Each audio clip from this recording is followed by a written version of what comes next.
The date is October 9th, 1988, a little over 1 year since the immensely successful release of Super Mario Bros. For the Nintendo Entertainment System. The Italian plumber had become a part of popular culture, and fans were anxiously awaiting for more of this famed character. The response would come as a sequel, Super Mario Bros. 2. But what many people didn't know at the time was that they had been duped. Because while the video game carried the Mario title, it was not a Mario game.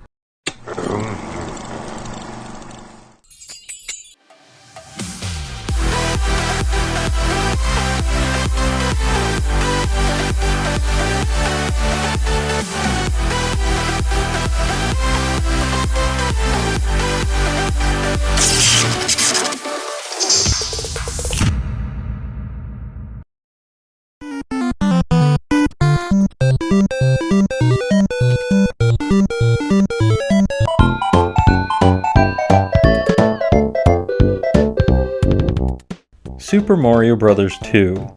The anxiously anticipated sequel to the original Mario title, and a commercial success, selling over 10 million units and being among the top 5 best-selling Nintendo games of all time. As the game began to hit the homes of families throughout the United States, gamers were surprised to find how much the Italian plumber and his world had changed. Colors were much more vibrant, characters were more pronounced and detailed, and even the music had a very different, although fitting, tone. From the moment players hit the start button, they could tell that this was nothing like the first adventure. One of 4 characters could be selected: Mario, Luigi, Peach, or Toad.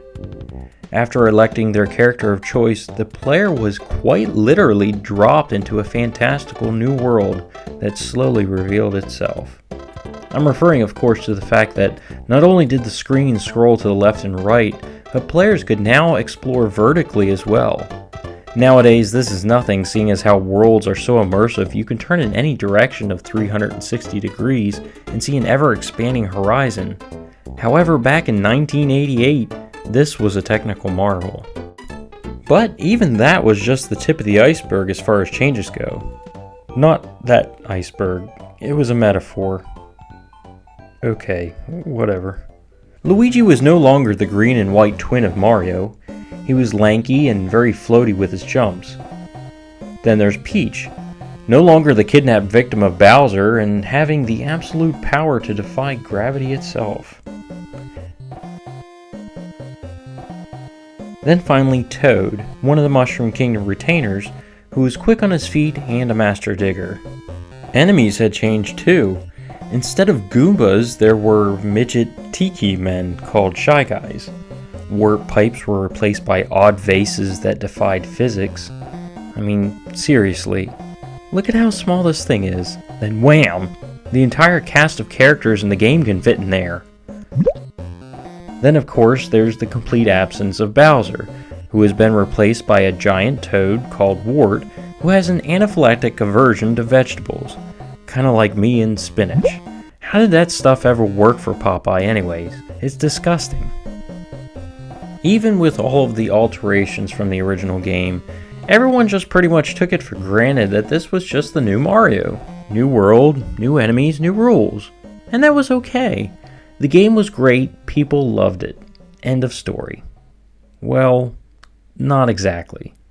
See, it would be about 5 years later in 1993 that the remastered versions of the NES Mario games would appear in a Super Nintendo compilation series called Super Mario All-Stars. This would include Super Mario 1, 2, 3, and another title called The Lost Levels. US gamers had no idea what Lost Levels was, except that it looked like the original Super Mario, just with different level configurations. Yet it was marked 1986, an entire 2 years before the supposed sequel was ever released. This caused the rumor mill to stir, and gamers began asking questions. But through game articles and interviews, the true story behind the origin of Super Mario 2 would come to light.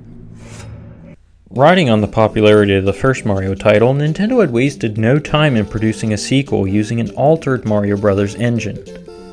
Headed by Mario creator Shigeru Miyamoto and Takashi Tezuka, The impression was that gamers had conquered every corner of the original game, so the obvious course of action was to increase the difficulty, and increase the difficulty they did. Poisonous mushrooms, leaps of faith, and even wind effects were just some of the painstaking obstacles that has since made the game the most difficult in the Mario series.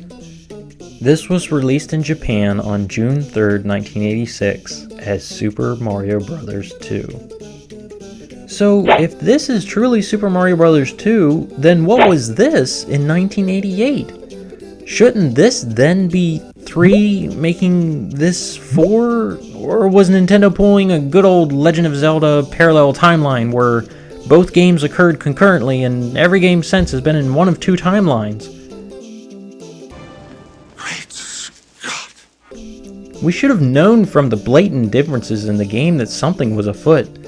The ability to walk out of the screen on one edge and return to the other, even the ability to pick up enemies and vegetables, as well as a plethora of other idiosyncrasies that have already been described. So just what was this game that the Western market received?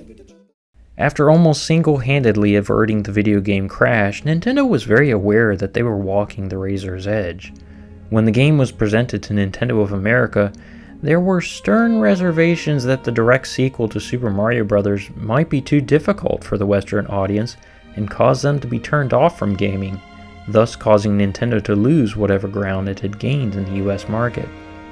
Ironically, at the time, Miyamoto was working on another game called Yume Kojo Doki Doki Panic, which roughly translates as Dream Factory Heartbeat Panic.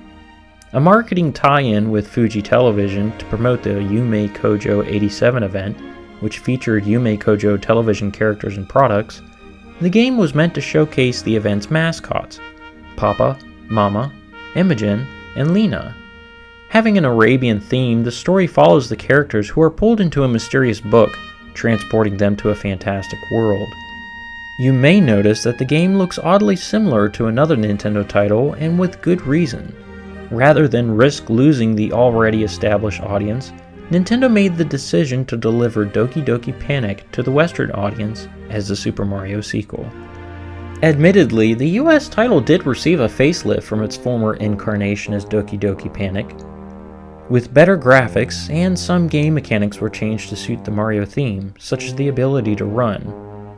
Here you can see a comparison of the main characters from both games. The difficulty was toned down as well.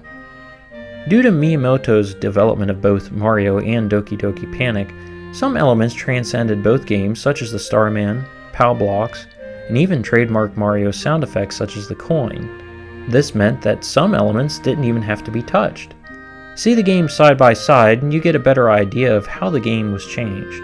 This certainly explains the peculiar entry in the Mario series and why it is so unique. Even so, this is exactly what makes the title so endearing and timeless, and how it forever left its mark on the series.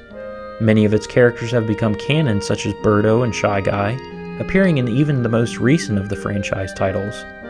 The game also helped to flesh out the core characters of the series, allowing Luigi to step out of his brother's shadow, and show that Peach was more than just the damsel in distress. Many of these characteristics would be re-emphasized in the release of Super Mario 3D World for the Nintendo Wii U.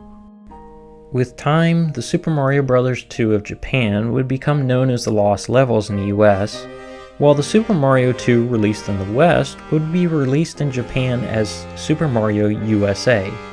It has since been re-released numerous times on the Super Nintendo, Game Boy Advance, Wii, and Wii U. While we didn't get the sequel we expected, there's no denying that it is now a part of Mario history and beloved by fans. Even if it didn't start as a Mario game, it was gladly adopted in the fold, making it an incredibly unique title. I'm RetroMackiees, and thanks for watching. I hope you enjoyed this look at the history behind my favorite game of all time. I have so many fond memories of playing this quirky title a million times over as a kid, and just falling in love with every aspect of it. If you haven't played the game yourself, I highly recommend giving it a try. Let me know what you thought of this episode in the comments section, and make sure to give it a like if you want more. Also, feel free to let me know what other titles you'd like to see in future episodes. Until next time, God bless, take care, and this has been a bite of gaming.